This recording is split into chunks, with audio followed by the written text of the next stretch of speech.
বিহু নাচ প্ৰতিযোগিতা দ্বিতীয় স্থান লাভ কৰিছে শ্ৰীমতী শৰ্মিষ্ঠা নন্দী। তেখেতক আমি বঁটা দি আমাৰ সভাপতি মহোদয়ৰ হাতৰ পৰা গ্ৰহণ কৰিবলৈ অনুৰোধ জনাইছোঁ। দ্বিতীয় স্থান লাভ কৰিছে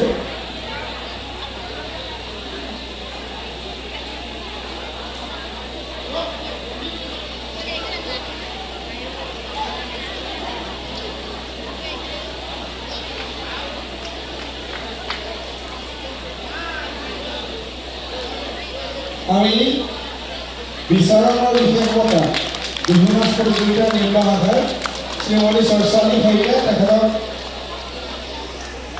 মানপত্ৰ কৰি আমাৰ